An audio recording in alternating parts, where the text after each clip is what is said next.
우리가 지난주에 요한복음 15장 7절을 살펴봤습니다. 너희가 내 안에 거하고 내 말이 너희 안에 거하면 무엇이든지 원하는 대로 구하라라는 말씀이 있었죠. 그러면 이루게 된다라는 것입니다. 만약에 어떤 사람이 누군가에게 원하는 것이 있다면 나한테 한번 구해 보십시오 라고 말할 수 있으려면 두 가지가 꼭 이렇게 전제가 필요합니다. 두 가지가 있어야 돼요. 하나는 무엇이든지 구하는 대로 줄 수 있는 것이 확보가 되어 있어야 됩니다. 그러니까 나한테 뭘 달라고 하면 충분히 내어줄 수 있는 것이 나에게 이미 있어야 되는 것이죠. 그리고 두 번째는 무엇이든지 구할 때 그걸 기꺼이 내어줄 수 있는 마음이 있어야 됩니다. 이 두 가지가 있어야, 이거 두 가지가 전제가 되어야 그는 누군가에게 나에게 구하라라고 말할 수 있는 겁니다. 마음은 있는데 내가 줄 게 없으면, 꺼내줄 게 없으면 구하라고 말할 수 없죠. 내가 많은 걸 가지고 있어도 기꺼이 내어줄 마음이 없으면 구하라고 말하지 않을 겁니다. 그러니까 이 두 가지는 반드시 필요한 거예요. 그런 면에서 보면 여러분, 요한복음 15장 7절에서 예수님께서 무엇이든지 원하는 대로 구하라라고 했을 때는 예수님에게 이 두 가지가 이미 있다는 겁니다. 하나는 무엇이든지 구하는 대로 내어줄 수 있는 것이 예수님 안에 확보가 되어 있다는 겁니다. 그리고 또 하나는 무엇이든지 구하는 대로 내어줄 마음이 예수님에게 있다는 것이에요. 그러니까 우리가 예수님에 대해서 생각할 때 예수님은 이런 분이라라는 것입니다. 그러면 여러분, 우리가 여기서 요한복음 15장 7절에서 말하는 것처럼 내가 예수님을 믿는 믿음, 내 말이 너희 안에 거한다라고 할 때는 예수님의 교훈과 가르침을 마음의 중심에 두고 살아가는 어떤 믿음에 합당한 삶을 말하는 것이고, 우리가 성경에서는 그걸 전체를 다 믿음이라고 말하잖아요. 예수를 믿는 믿음 안에 있는 자는 예수님께 무언가를 구하고 그 구한 것을 내가 기꺼이 받게 되리라라고 하는 것도 믿는 것입니다. 그래서 예수를 믿는다고 할 때는 이런 것까지, 여기까지 믿는 것이다 라고 할 수 있습니다.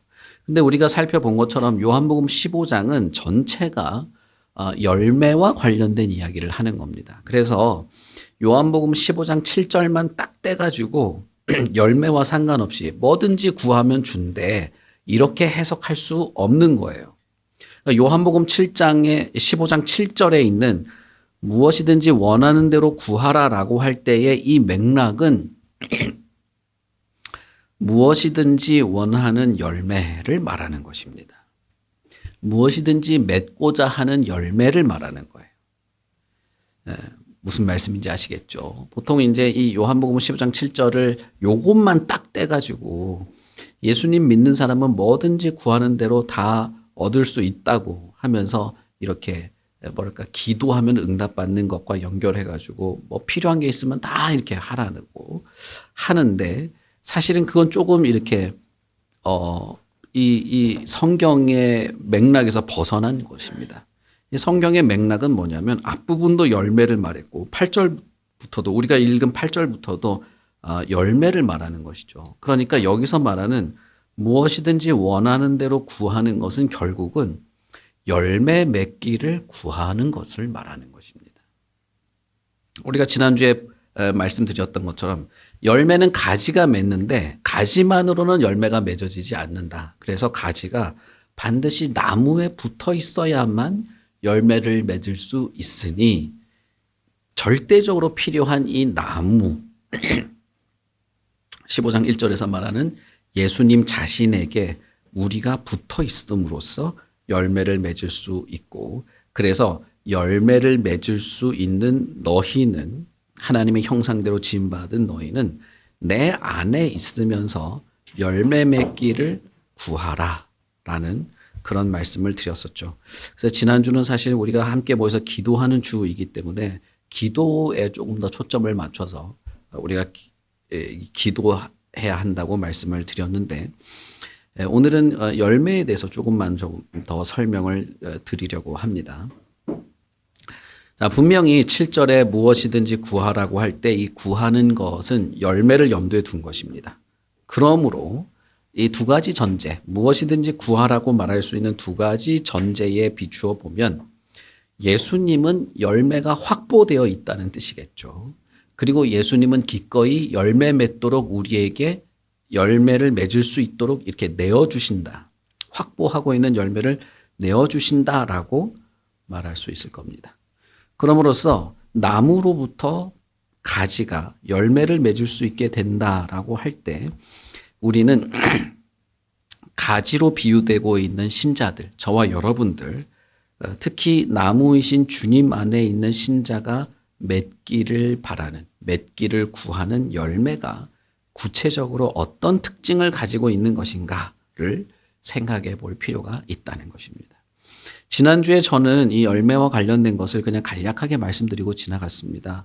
진정한 사랑을 행할 수 있게 되는 것, 진정한 행복을 느끼게 되는 것, 진정한 자유, 진정한 평화, 진정한 삶의 보람, 내가 왜 이 땅에 존재하고 내가 살아가는 삶의 어떤 목적들을 알게 되고 그것을 마치 내 삶의 사명으로 여기게 되는 그런 새로운 삶의 그런 장이 펼쳐지는 것으로 제가 지난주에는 설명을 드렸었죠. 그런 것들이 다 예수 그리스도 안에 있다는 것입니다. 단도직입적으로 말하자면. 그런데 그거를 이제 우리가 8절부터 조금만 더 구체적으로 살펴보려고 하는데 8절부터 이 열매, 너희가 열매를 맺게 된다. 가지이기 때문에 예수 그리스도 안에 있는 자들은 나무에 붙어 있는 가지로서 열매를 맺게 된다고 할 때 8절은 이렇게 말합니다. 열매를 많이 맺으면 내 아버지께서 영광을 받으실 것이고 너희는 내 제자가 된다라고 말한 것입니다. 자, 여러분 그러면 무엇이든지 구하는 그 대상인 열매, 다시 말하면 열매를 맺기를 구한다면 맺게 될 것이라고 했던 이 열매가 가지고 있는 구체적인 특징 중에 첫 번째로 우리가 뭘 말할 수 있습니까? 뭘 말할 수 있습니까? 그것은 이 열매가 하나님이 영광을 받으시는 것이라는 것입니다. 우리가 가지에서 열매를 맺는다. 내가 마치 포도나무의 가지가 돼서 포도 열매를 주렁주렁 맺게 된다라고 할 때 이 열매를 우리가 어떤 선입견을 가지고 있냐 하면 나 자신의 행복이나 내가 누리는 평화나 내가 가질 수 있는 어떤 재화 같은 걸로 생각하는 경향이 커요. 그래서 내가 뭔가를 구하고 무엇이든지 구하고 받을 때 이것이 내 거, 내가 누릴 거, 나한테 평화를 주는 거, 내 마음에 안정을 주는 것에 훨씬 더 우리는 많이 꽂혀 있어요. 그래서 어떤 것을 열렬히 구할 때도 나를 위해서 그토록 이렇게 열심을 내는 경향이 있는 것이죠. 제가 그걸 다 나쁘다고 말씀드리는 건 아니에요. 그런데 예수님은 일단 8절에서 열매의 특징을 설명할 때 이것이 단지 기도를 하고 구하는 나 자신의 행복이나 평화에만 의미가 있는 것이 아니라 1차적으로는 그것은 하나님이 영광을 받으시는 것으로서 맺어야만 하는, 하나님도 영광을 받으시는 열매로서 아주 귀하고 아름다운 것으로 말하고 있다는 것입니다.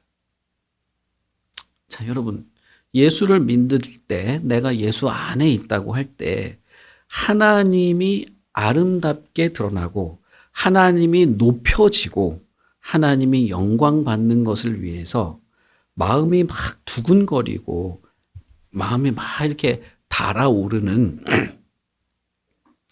그런 것이 있는 것입니다. 그런 것 때문에 열렬하게 기도하게 되는 것이 있는 것입니다. 성경의 수많은 인물들, 구약의 수많은 사람들, 그리고 이름도 없이 이 사형장에서 죽어나갔던 그 수많은 순교자들이 그런 마음으로 기도했습니다. 여러분, 이것은 특별하고 유별나고 이상하게 종교에 미쳐있는 사람이 하는 일이 아니에요. 이건 유별난 게 아닙니다. 예수 믿는 자들에게 누구에게나 있는 거예요.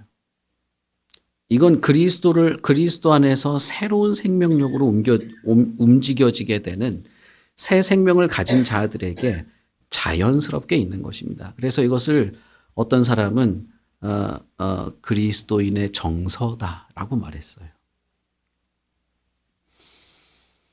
우리가 뭔가를 구할 때 예수 그리스도 안에서 뭔가 풍성한 제가 지난주에 말씀드렸던 어떤 진정한 사랑이라고 하는 것을 내가 구한다고 할 때도 이것은 하나님이 영광 받으시는 것이기도 하기 때문에 나에게 구하여지게 되는 겁니다. 내가 삶의 보람을 얻으려고 할 때 이것이 내가 내 인생에 어떤 보람을 느끼는 것 정도로 끝나는 것이 아니라 하나님도 나의 그러한 삶의 모습을 통해서 영광 받으실 것이라는 확신과 믿음 속에서 기쁨으로 구하게 되고 기쁨으로 내 삶을 살아가게 되는 것입니다. 예수님은 이것을 말한 거예요. 여러분 우리의 기도에서 그리고 우리가 예수를 믿는 믿음의 삶을 통해서 맺게 되는 이 수많은 풍요로운 것들 속에서 이걸 마음에 염두에 두시고 있어야 합니다. 하나님이 영광 받으신다는 겁니다. 자, 그러면 우리가 이 질문을 할 수 있겠죠. 열매는 가지가 맺는 겁니다. 어째서 우리가 열매를 맺는데, 내가 열매를 맺는데, 쉽게 말하면 내가 어떤 풍성한 사랑을 누리고, 내가 어떤 진정한 행복감에서 참 마음의 기쁨을 누리는데, 어째서 하나님이 영광을 받으시냐는 거예요. 여러분. 열매는 내가 맺었어요. 내가 어떤 진정한 평화를 누렸다 합시다. 그런데 어째서 하나님이 영광을 받으시냐는 것입니다. 루비나, 왜 그럴까? 여기 마이크도 있는데 마이크 들고 가서 한번 얘기해 볼래? 여러분 떨지 마시고, 자, 한 명만 하겠습니다, 오늘은. 마이크 켜고.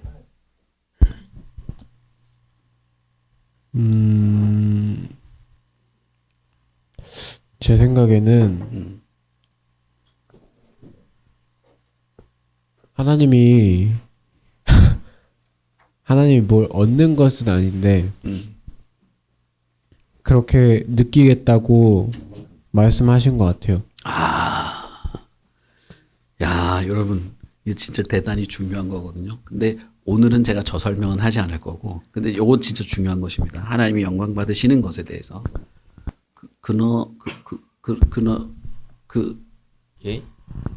근원이는 다음번에 합시다. 네. 하나님이 영광 받으신다고 하는 것은 우리가 뭔가를 하나님께 자, 영광 받으시오라고 주는 게 아니에요. 그럴 수가 없습니다. 하나님이 내가 영광 받았다고 인정해 주시는 걸 말하는 겁니다. 지금 루비니가 말한 건 그것이고요. 제가 오늘 말씀드릴 것은 그것입니다. 다른 건데. 이 열매가 어디로부터 나온 열매인지 드러나기 때문에 하나님이 영광을 받으신다는 것입니다. 이 맥락은 여러분 과학적인 건 아니에요. 포도나무에 가지를 꽂아서 열매를 맺는다라고 할 때 나는 참 포도나무야. 그러니까 너희들이 열매를 맺으려면 참 포도나무인 나한테 붙어 있어야 돼. 이 말은 사실은 농사 지을 때 이렇게 하면 망해요.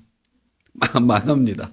농사 지을 때는 후진 나무에라도 좋은 가지를 꽂아야 좋은 열매가 맺어지는 거예요. 그러니까 여러분 이것은 과학적이거나 농사 얘기를 한 게 아닙니다. 예수님은 비유를 말한 것입니다. 자, 어떤 가지가 좋은 열매를 맺었을 때 이 요한복음 15장의 맥락은 저 가지가 참 포도나무에 붙어 있어서 저렇게 좋은 열매를 맺었구나라고 하는 맥락 속에서 한 말이에요. 그래서 이 가지가 열매를 많이 맺으면 이 나무가 칭찬을 받게 될 거라는 거예요. 무슨 말씀인지 아시겠죠? 쉽게 얘기하면 우리 집 자식이 어디 나가서 상 받으면 부모가 영광 받는 그런 비슷한 거라 생각하면 됩니다. 상은 부모가 딴 게 아니지만 자식이 땄지만 소감을 말하면 어머니한테 아버지한테 영광을 돌려드립니다. 이러면 그렇게 비슷하게 된다 이겁니다. 요한복음 15장의 맥락은 참포도 나무에 가지가 붙어 있어야만 좋은 열매를 맺는다는 거예요. 바로 그 논리 속에서 너희들이 열매를 많이 맺게 된다면 이 참포도 나무가 영광을 얻게 된다는 겁니다. 왜냐하면 이 좋은 열매가 이 나무로부터 나왔다는 걸 증명하는 것이 되기 때문이에요. 실제로 여러분 농사 지을 때 이 포도나무에다가 배나무 가지를 꽂으면 배열매가 열린다 하더라고요. 저는 정확하게 모르겠습니다. 저는 뭐 농촌에 안 살아봐가지고. 그러나 이 요한복음에서 말하는 바는 이것입니다. 이 열매가 나무가 얼마나 좋은 나무인지를 증명하는 열매가 된다는 거예요. 그래서 만약에 예수 그리스도 안에서 내가 진정한 사랑을 베풀고 누린다면 그것이 하나님 안에 있는 사랑이라는 것이 저렇게 좋은 것이구나로 드러나게 되고 결국 하나님이 영광을 받게 된다는 것입니다. 내가 예수 그리스도 안에서 진정한 용서를 베푸는 것이 있었다면 예수라고 하는 분 안에 저 진정한 용서라는 것이 있어서 저 사람이 예수로부터 저 용서의 은혜를 누리고 저 사람도 저 예수의 용서를 저렇게 드러내면서 사는구나를 보여주게 된다는 것입니다. 예수 믿는 자가 예수 그리스도 안에 있는 그 확보된 열매, 진정한 삶의 평화를 누리며 살게 된다면 그가 누리는 평화가 예수 그리스도 안에서 얻어진 것임을 드러내게 됨으로써 결국은 궁극적으로는 하나님의 영광을 누리는, 하나님의 영광을 받게 되는 것이 있게 된다는 것이에요. 그러므로써 이것은 나 자신을 위한 것이기도 하지만 하나님의 영광을 위한 것이기도 한 것이죠. 이 마음으로 구하라는 것입니다. 그런데 정말 그럴 수 있냐는 거예요. 성경은 그럴 수 있다고 말하는 겁니다. 그럴 수 없으면 말하지도 않겠죠. 무슨 참선을 하고 노력을 하고 아침에 새벽에 어디까지 가가지고 며칠 금식을 하고 뭘 해가지고 뭘 다 맞춰가지고 이거 순서대로 다 해서 마지막까지 딱 하면 된다. 이게 아니에요. 이게 아니라 이렇게 하는 예수를 의지하고 신뢰하고 믿고 구하라는 것입니다. 예수 안에는 이 모든 것이 확보가 돼 있고 구하는 자에게 기꺼이 나눠주시는 분임을 믿고 그렇게 구하라는 것입니다. 그러면 그것을 누리게 될 뿐 아니라 하나님도 자신의 영광을 위해서 하나님이 자신이 영광을 받기 위해서라도 그렇게 하신다는 것이에요. 여러분, 부모가 자식에게 뭔가를 줄 때 성경에도 있지 않습니까? 아무리 악한 부모라도 자식이 떡을 달라 하는데 뱀을 줄 부모가 어디 있는가라고 말하지 않습니까? 우리는 예수님에게 뭔가를 기대할 때 우리는 할 수 없으나 하나님은 할 수 있는 그 영역에 있는 것, 내가 만들어낼 수 없는 그 순수하고 정결한 그 영역에 있는 그 사랑과 용서와 위로와 평화를 구할 때 우리는 얻게 되리라라고 하는 것을 우리는 믿고 구하는 것입니다. 여러분 어떠십니까? 만약에 어떤 사람에게 며칠 금식을 하고 뭘 다 쓰고 뭘 며칠 날 이걸 태웠다가 며칠 날은 내렸다가 하면 된다 하면 정말 그 사람 정말 열심히 할 거예요. 철저하게 할 겁니다. 그런 사람들이 진짜 많거든요. 시간 정확하게 정해가지고 정해진 방향 보고 딱 저라고 하는 걸 할 수 있습니다. 그런데 진정으로 마음으로 믿고 진정으로 구하라 라고 할 때는 이것이 정말 쉽지가 않은 겁니다. 이것이 진짜 쉽지가 않은 거예요. 사람은 정말 이것이 쉽지가 않아요. 어떤 사람에게 하나님의 은혜를 얻기 위해서 이 철저하게 짜여진 이걸 하십시오 하면 할 수도 있어요. 이건 오히려 쉬운 것입니다. 그러나 그게 아니라 이런 예수님이 이런 분임을 당신이 인정하고 이 예수님에게 정말 당신 인생의 진정한 평화를 구하십시오. 당신에겐 평화가 없지 않습니까? 진정한 평화를 구하십시오. 당신이 진정으로 당신의 가족을 사랑하게 되기를 한번 구하십시오. 라고 할 때 마음의 진정한 사랑에 대한 욕망과 갈구가 그토록 불타오르면서도 예수님을 신뢰하기는 정말 쉽지 않은 것입니다. 이것이 정말 저는 이 악한 세계의 특징이라고 저는 생각해요. 아무리 좋은 말을 해도 그 자신이 예수 그리스도에 대한 마음을 열기 전에는 받아들이기가 참 어려운 것이죠. 그런 면에서 예수님은 이렇게 말합니다. 나는 지금 문 앞에서 문을 두드리고 있는 것과 같습니다. 노크를 하고 있는 것과 같습니다. 누구든지 내 음성을 듣고 마음을 연다면 나는 기꺼이 그와 함께 하겠습니다. 라고 말했습니다.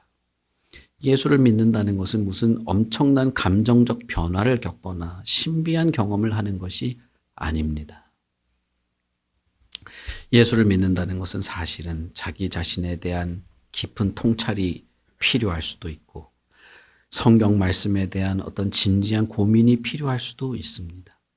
그러나 그 어떤 것보다도 하나님이 나를 사랑하시고 지금도 나에게 다가오고 계시고 예수께서 나의 모든 것을 아시면서도 나를 기꺼이 구하시려고 한다는 사실에 대해서 내가 받아들이는 것이 예수를 믿는 것이다 라고 할 수 있습니다. 물론 믿는다는 것에는 더 많은 내용이 있어요. 있지만 우리는 가장 근본적으로 예수 그리스도가 누구인지에 대해서 듣고 그 예수에 대해서 내가 마음을 여는 것을 말할 수밖에 없는 것이죠. 언뜻 보기에는 제자들이 예수님의 이 말을 듣고 뭐 원하는 거 뭐든지 내가 필요한 거 뭐든지 구하면 되는 것 아니냐라고 생각했을지 모르지만 그러나 8절 이후부터 이어지는 이 전체 내용은 사실은 하나님과 함께 누리는 기쁨과 관련되어 있는 것입니다. 나에게 이런 아름다운 열매가 맺힌다면 나도 기쁘고 더불어 하나님도 기쁘고 예수님도 이런 우리가 서로 기뻐하기 위해서 내가 이것을 너희들에게 말하고 있다라고 말한 것입니다. 내가 신이야. 내가 메시아야. 그러니까 넌 나한테 절대 복종해야 돼. 내가 하는 대로 뭐 갈아 없어지든지 말든지 절대 해야 돼. 안 그러면 넌 지옥이야. 이런 말을 한 게 아니에요. 11절에 보시면 내가 이것을 너희에게 이른 것은 내 기쁨이 너희 안에 있어 너희 기쁨을 충만하게 하려 함이라 라고 말했죠. 다시 말하면 너희들도 기쁘고 나도 기뻐서 우리가 서로 기쁘게 될 수 있는데 이렇게 기쁘기 위해서 나는 이렇게 한다라고 말한 것입니다. 그리고 8절과 11절 사이에 있는 9절부터 10절에 있는 이 내용 그리고 12절이 결론인데 9절부터 10절 안에 있는 이 내용은 무엇입니까? 이 열매의 두 번째 특징을 말하죠. 두 번째 특징이 뭔가요? 두 번째 특징은 사랑입니다. 그래서 사실은 사랑이 그 모든 기저에 깔려 있어요. 예수께서 참 포도나무이신 것도 사랑이고 가지 너희가 나에게 붙어라라고 하는 것도 사랑하기 때문이고 열매를 맺게 된다라고 하는 것도 사랑입니다. 사랑해서 그렇게 되는 거예요. 이것은 아무런 대가가 없습니다. 이유가 없고 여기에는 특별한 어떤 우리가 사랑받을 만한 이유라든지 그럴 만한 당위성을 말하는 것이 아닙니다. 9절에 보시면 하나님 아버지께서 나를 사랑하시기에 나도 너희를 사랑해서 이렇게 했다는 거예요. 하나님이 사랑이시기에 그렇게 한 거예요. 그래서 우리는 답이 없는 질문이에요. 이게 하나님은 왜 나를 사랑하시나요? 이건 사실 답이 없습니다. 천국에 가도 이 답을 찾기 어려울지도 몰라요. 가장 정확한 답은 하나님은 사랑 그 자체이기 때문에 사랑하시는 겁니다. 빨간색은 왜 빨갛나요? 이건 우리가 답을 할 수 없어요. 빨간색은 그 자체가 빨갛기 때문에 빨간색으로 존재하는 것 외에는 다르게 존재할 수 없는 겁니다. 얼음은 왜 차갑나요? 그냥 차가운 거예요. 차갑지 않으면 얼음일 수 없는 거죠. 그러니 얼음은 차갑게 존재하는 것밖에는 할 수 없는 것이죠. 하나님이 왜 나를 사랑하시나요? 우린 이 답을 논리로 원인과 결과로 설명하기는 어렵습니다. 그러나 우리가 알 수 있는 것은 하나님은 사랑이시라는 것입니다. 그래서 하나님은 사랑으로 존재하고 사랑하심으로써 즐거워하시고 사랑받는 것을 기뻐하며 사랑받는 자가 또한 사랑을 베푸는 것을 지극한 영광으로서 여기시는 것입니다. 그러므로 만약에 우리가 사랑이라는 열매를 맺는다면 그것은 하나님이 영광 받으실 뿐 아니라 우리가 예수의 제자인 것을 드러내게 될 겁니다. 야, 저 사람은 크리스찬 맞네. 저 사람은 그리스도인이네. 크리스찬이라는 말 제가 지난번에 말씀드렸죠. 크리스찬이라는 말은 로마 시대 때 예수의 가르침을 따르는 사람들이라고 조롱하던 말이었어요. 그래서 사람들이 보고 그냥 평상시에는 표가 안 나다가 뭐 말을 하거나 행동하는 걸 보면 아, 저 사람 예수의 제자구나, 크리스찬이구나 라고 했던 겁니다. 만약에 너희들이 예수 안에 있는, 만약에 당신들이 내 안에 있는, 예수 안에 있는 어떤 사랑이라고 하는 것을 공급받아서 이런 사랑의 모습을 가진다면 당신들은 내 제자가 될 겁니다 라고 말한 겁니다. 이렇게 해야 제자가 된다가 아니라 이렇게 하면 제자로 보일 수밖에 없다는 거예요.